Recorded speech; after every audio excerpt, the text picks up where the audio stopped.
노희범 변호사입니다. 자세한 변론 요지는 내용은 답변서와 변론 요지서로 좀 대체를 하고요. 여기서는 간략하게 요지만 말씀드리겠습니다. 우선 이 사건 심판 청구는 적법 요건을 갖추지 못해서 부적법하다. 따라서 각하돼야 한다는 것이고요. 그다음에 설령 이 사건 권한쟁의 심판 청구가 적법하더라도 심판 청구의 이유가 없어서 기각되어야 한다는 취지입니다. 차례차례 한번 보겠습니다. 우선 청구인들은 이 사건 심판 청구의 대상을 탄핵소추안 가결선포 행위에 더불어서 소추 의결서의 송달 행위도 대상으로 삼고 있습니다. 그렇지만 소추 의결서 송달 행위는 이 사건 탄핵소추 가결선포 행위에 따른 부수적인 절차 행위에 불과합니다. 그리고 별도로 독자적으로 청구인들이 주장하는 심의권이나 표결권을 침해하는 것이 아니다. 따라서 심판 대상은 탄핵 소추안 가결 선포 행위로 한정하는 것이 상당하다는 생각입니다. 설령 소추 의결서 송달 행위를 심판 대상으로 보더라도 그 자체로 청구인들의 절차상의 권리를 독자적으로 침해하지 않는다. 따라서 부적법하다는 것입니다. 두 번째로 청구인들은 이 사건 가결 선포 행위로 개별 국회의원들의 국민 대표권 내지 국민 대표자의 지위를 침해당하고 있다고 주장합니다.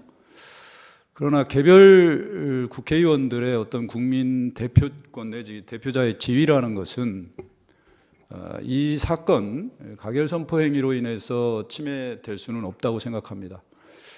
대의제 민주주의 하에서 대의기관, 즉 국회의 국민 대표 기능은 합의제 기관인 국회의 의사를 통해서 비로소 행사된다고 봐야 합니다. 청구인들은 개별 국회의원으로서 국회 내부에서 각종 위원회나 본회의에서 심의를 하고 의결을 표결권을 행사함으로써 비로소 자신들의 국민 대표자로서의 지위 내지 국민 대표권을 행사하는 것에 불과하다. 따라서 국민 대표권 침해 주장은 부적법하다는 점입니다. 그다음에 이 사건은 권한쟁의란 기본적으로 피청구인의 처분이나 부작위로 인해서 자신에게 부여된 헌법상 또는 법률상의 권한이 침해되거나 최소한 침해될 가능성이 있어야만 적법합니다.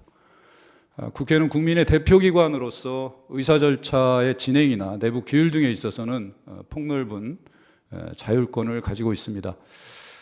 특히 국회 의사 절차나 입법 절차에 헌법이나 법률을 명백히 위반한 흠이 있는 것이 아닌 한 국회의 자율권은 권력 분립의 원칙이나 국회의 위상이나 기능에 비추어서 존중되어야 한다는 것이 기존 헌법재판소의 선례이고 바로 이 명백성 통제 기준을 지금까지 헌법재판소가 일관되게 유지하고 있습니다. 그래서 국회 내에서의 어떤 판단이나 절차상의 어떤 이유가 명백히 헌법과 법률을 위반하지 않은 경우에는 다른 국가기관이 개입해서 그 당부를 판단하는 것은 부적절하다라고 생각합니다. 마찬가지로 이 권한쟁의 심판을 통해서 국회 내부에서의 어떤 당부를 판단하는 것은 헌법재판소도 마찬가지로 자제해야 되고 국회 내부에서의 결정을 존중돼야 된다는 생각입니다. 그다음에 청구인들이 주장하는 것이 이 사건 탄핵 소추안을 법사위의 회부에서 조사하여야만 하는데 그렇지 않은 것이 청구인들의 심의 표결권을 침해한다고 주장합니다. 국회법은 본회의의 탄핵 소추안이 보고되면 본회의는 의결로서 법사위의 회부에서 조사하게 할 수 있고 만약에 본회의가 법사위의 회부에서 조사하게 할 것이 아닌 경우에는 72시간 내에 표결한다라고 규정이 되어 있습니다. 즉 법사위의 회부에서 조사하게 할지 여부는 국회의장이 의사 정리 권한, 의사 절차 권한 범위 내에서 진행하도록 되어 있습니다. 이건 필요적인 법률 절차가 아닙니다. 따라서 법사위에 회부할 본회의에서의 어떤 심의나 표결 권한은 국회의장이 법사위의 회부 여부에 대한 안건을 상정해서 표결을 할 때에서 비로소 개별 국회의원들에게 부여되는 것이다. 지금 이 사건에서는 그런 경우가 아니기 때문에 청구인들의 어떤 심의권이나 표결권을 침해하는 것이 아니라고 봅니다. 그걸 확인하고 결정하는 것이고요. 국회 내부에서는 개별 국회의원들이 표결 과정에서 본인의 판단에 따라서 표결권을 행사함으로써 최종적으로 국회 의사가 형성이 되는 것입니다. 그렇기 때문에 탄핵 사유가 법률상 탄핵 사유에 해당하는지 여부를 가지고 청구인들의 심의권이나 표결권이 침해될 가능성은 없다라고 생각됩니다. 의결 정족수의 적용 여부인데요. 이 본안에서 한번 제가 살펴보겠습니다만, 청구인들은 이 탄핵 소추 사유의 심의, 가결 선포 행위 전 과정에서 본인들의 어떤 심의 참여 기회나 표결 참여 기회를 제한되거나 방해받은 적이 없습니다. 이 지금 청구인들이 주장하는 심의권이나 표결권은 국회 내부에서의 합의제 기관인 국회의 어떤 의사결정 과정에서 필요로 하는 절차적인 권리 내지 절차적인 권한입니다. 이 절차적 권한 침해가 어떤 국회의 합의제 기관의 의사형성 과정의 결과로서 나타난 실체적 권한을 침해한다고 보기는 어렵다고 봅니다. 그런 점에서 결과적으로 이 청구인의 이 권한쟁의 심판 청구는 부적법하다. 그래서 각하되어야 한다는 게 제 생각입니다. 그리고 두 번째로 이제 설령 청구인들의 이 사건 심판 청구가 적법하다고 하더라도 다음과 같은 이유에서 심판 청구의 이유가 없다고 생각됩니다. 아까 말씀드린 대로 법사위 회부 조사 여부는 필요적 절차가 아닙니다. 따라서 법사위에 회부하는 본회의 의결을 거치지 않았더라도 청구인들의 어떤 심의권이나 표결권을 침해하지 않는다. 특히 청구인들이 주장하는 법사위 내부에서의 어떤 의사표명에 관한 절차라든가 보고서 채택에 관한 권한은 국회 본회의에서 법사위의 회부에서 조사할 것이 결정된 이후에 비로소 그러한 권리나 절차 참여의 기회가 보장되는 것이지, 본회의에서 의결하지 않은 상태에서, 가상적인 상태에서 바로 본인들의 권리가 절대적으로 보장되는 것이 아니다라고 생각됩니다.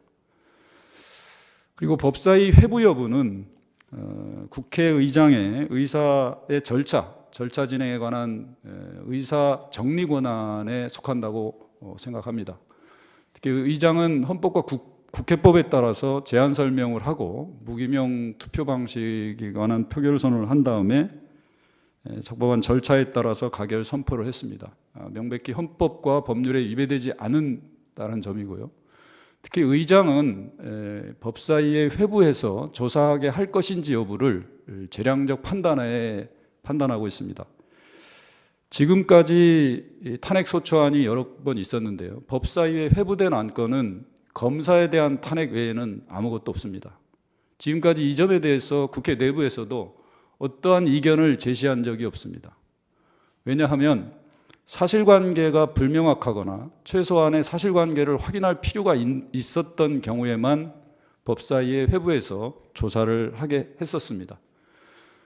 지금 대통령 탄핵이나 과거에 있었던, 지금 현재 진행되고 있는 장관에 대한 탄핵, 방통위원장에 대한 탄핵도 법사위에 회부해서 조사한 예가 없는 것으로 알고 있습니다. 이 사건 탄핵 소추안에 대해서도 사실관계가 명확했고 비교적 여야 찬반이 첨예하게 대립하고 있었습니다. 특히 권한대행의 직무를 수행하고 있는 국무총리에 대해서 신속하게 탄핵 소추안에 대한 결정을 하는 것이 헌법적으로 국가 전체적으로 상당한 이익이 있다고 국회의장이 판단해서 표결 절차에 나아간 것입니다. 국회의장의 의사 정리 권한에 속하는 것이고 넓은 의미에서 국회의 자율 권한에 속하는 것이었다. 그런 점에서 국회의원의 청구인들의 심의 표결권을 침해할 가능성이 없고 침해하지도 않았다는 점입니다. 청구인들은 이 사건 탄핵 소추안의 내용이 법률상 탄핵 사유에 해당하지 않고 따라서 거기에 대한 심의를 할 수 있는 기회가 부여되지 않았다. 그렇기 때문에 심의 내지 표결권을 침해했다라는 것입니다. 아까 말씀드린 대로 탄핵 소추안의 내용이 법률상 탄핵 사유에 해당하는지 그리고 파면 사유에 해당하는지 여부는 개별 국회의원들이 표결 과정을 통해서 자신의 의사를 표현하고 국회 합의체에서 최종적인 의사를 형성하게 됩니다. 그리고 그러한 탄핵 사유에 해당하는지 여부는 헌법재판소가 심판을 통해서 최종적으로 확인하고 결정하는 사항입니다. 따라서 탄핵 사유가 법률상 탄핵 사유에 해당하는지 여부를 가지고 국회의원들, 청구인들의 심의권 내지 표결권이 침해된다고 주장하는 것은 옳지 않다라고 생각됩니다. 지금 청구인들 측에서 주로 주장하는 것이 핵심적으로 의결 정족수가 이른바 3분의 2에 해당되어야 한다는 점입니다. 우선 의결 정족수와 관련해서 적법 요건 부분에서도 설명을 드렸습니다만 청구인들이 국회의사 형성 과정에서 요구되는 부여된 절차적 권리, 즉 안건의 심의 그리고 표결에 참여할 기회가 의결 정족수를 기준으로 해서 그 결과 가치에 대한 실체적 권리가 과연 침해된다고 볼 수 있는지는 의문이 있습니다. 본 대리인은 절차적 권리의 어떤 침해를 주장하면서 실체적 권리를 곧바로 침해된다고 주장할 수는 없다라고 보고요. 설령 어떤 표결의 어떤 그 행사 가치가 결과적으로 표결권을 침해했다라고 주장하고 있기 때문에 그 점에 대해서 보면 다음과 같은 점에서도 부적절하다고 생각되고요. 한덕수 국무총리, 즉 이 사건 탄핵 소추안 가결에 있어서 일반 정족수를 적용한 것은 현행 헌법과 법률에 합치된다고 봅니다. 우선 우리 헌법은 대통령을 제외한 여타 공무원에 대해서는 제적 과반수의 찬성으로 탄핵 소추안을 의결하도록 되어 있습니다. 이 사건 탄핵 심판의 대상은 국무총리입니다. 대통령이 아닙니다. 우연히 어떤 기회에 한덕수 국무총리가 대통령의 사고로 인해서 단지 권한을 대행하고 있을 뿐입니다. 즉 직무를 대행하고 있을 뿐이지 신분 자체가 대통령이 되는 것은 아니라는 점입니다. 그리고 대통령에 대해서만 우리 헌법이 왜 가중 정족수를 규정했을까? 아무리 생각해도 이거는 단 한 가지 이유밖에 없습니다. 주권자인 국민이 직접 선출한 헌법기관이고 그리고 민주적 정당성이 있기 때문입니다. 국무총리는 대통령이 국회 동의를 얻어서 임명한 임명직 공무원입니다. 민주적 정당성이 대통령과 동일하지 않습니다. 그 총리에게 가중정족수를 적용해서 탄핵소추 의결을 어렵게 한다는 것은 헌법의 명문 규정에 위배됩니다. 선출되지 않은 민족 정당성 없는 국무위원, 예를 들어서 한덕수 총리 다음에 국무위원이 차례대로 권한대행을 했을 경우 국무위원들이 갑자기 신분이 대통령과 같은 민족 정당성을 얻는 존재로 전환돼 버립니다. 그거는 우리 헌법의 취지에 맞지 않습니다. 그리고 총리 재직 시 그리고 권한대행 재직 시를 구분해서 정족수를 달리 적용해야 한다는 그런 의견이 있기는 합니다. 지금 청구인들 측에서도 계속 얘기하는 헌법재판소가 발행한 헌법재판소법 주석서를 인용하고 있습니다. 잘 아시겠지만 이 주석서는 헌법재판소의 공식적 견해가 아닙니다. 헌법재판소 재판연구원이 외부에 용역을 줘서 학자들에게 주석서를 의뢰를 했고 주석서를 그 집필자의 의견을 들어서 발간을 했습니다. 그리고 머릿말에도 보시면 여러 차례 검토 결과를 거치지만 집필자의 의견을 우선한다고 분명히 되어 있습니다. 즉 집필자 개인의 사견이라는 점입니다. 그리고 주석서의 상당 부분은 헌법재판소의 선례나 그동안의